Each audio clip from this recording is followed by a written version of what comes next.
Hey everybody, this is Vermont Republican Party Chairman Paul Dame. I'm here in Salt Lake City, Utah at the RNC Winter Meetings.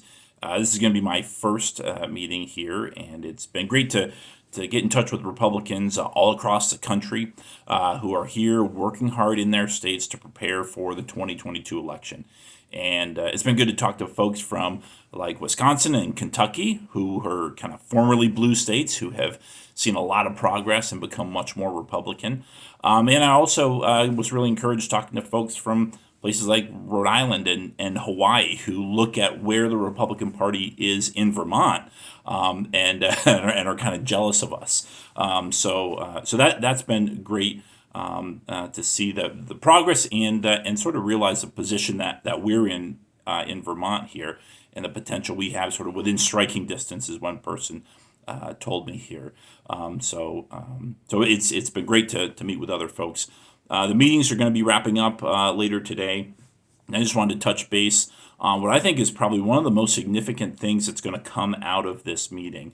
Yesterday, our Committee on Presidential Debates formally submitted a proposed rule change that would give the RNC power to sanction debates. So, a little bit of context. Last year, the RNC sent a letter to the Committee on Presidential Debates asking for basically three simple, straightforward things that I think everybody can agree on.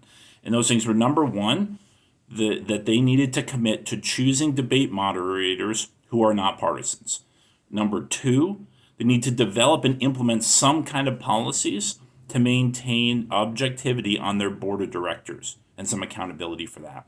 And then number three, we've got to hold the first debate before early voting starts. So three simple things: a nonpartisan moderator, nonpartisan board members, and start the first debate before voting starts. So these should be three basic things that every Vermonter, every American can agree on. Right back when Mitt Romney was running, he was up against a debate moderator who had previously worked in the Clinton administration. And since neither Romney nor the RNC kind of pushed back, we kind of go along to get along.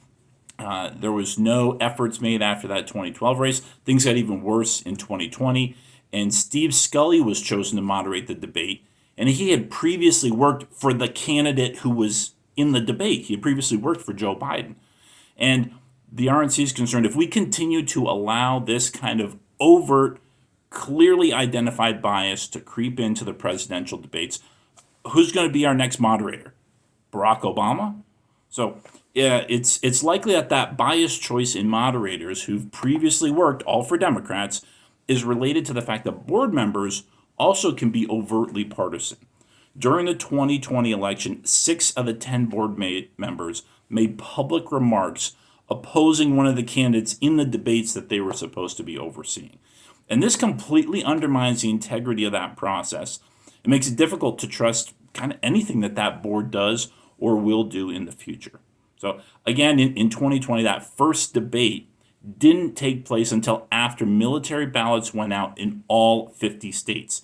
In addition to that, over 20 states had actually started their in-person or mail-in ballot programs before the first debate. So if we're going to have debates, we really need to have them before people start voting. Maybe not all the debates, but at least one debate. This should really be a no-brainer. And to me, what's actually kind of exciting is I heard about this proposal and heard about the RNC kind of taking the lead on reforming this process, is it opens up a whole new world of possibilities for future debates, right? Federal election rules require that any debates need to be scheduled by a nonpartisan nonprofit.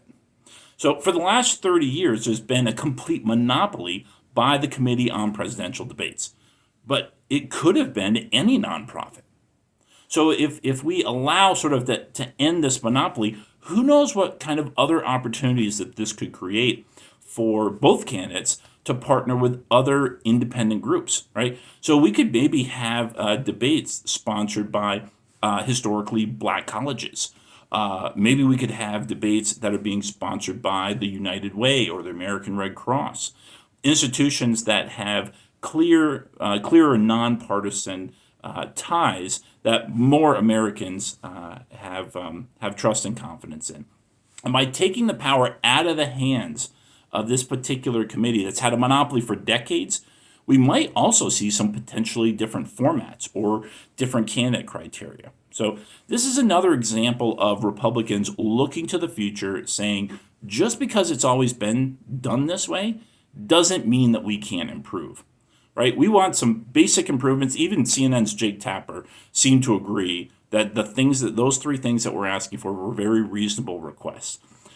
Right now, we don't have neither party has a candidate who can negotiate with that commission for themselves.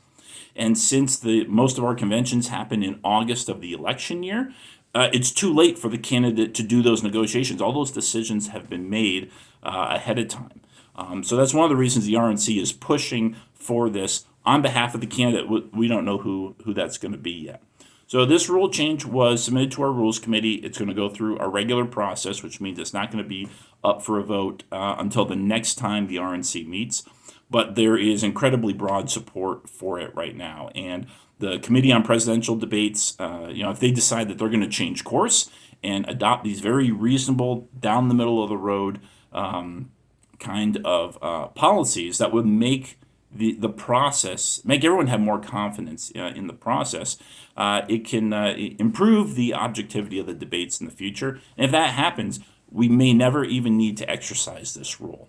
Okay? So anyways, I'm excited to be heading back to join you all in Vermont today. I know you guys got about a foot of snow, so I'm hoping my plane is still able to make it. And I'm really excited to bring back a lot of the knowledge that's been shared, a lot of the some of the workshops we've done to work and help build the Republican Party so that we can win important House and Senate seats this coming fall. There's a lot of opportunity ahead of us, but that opportunity is often dressed up like hard work.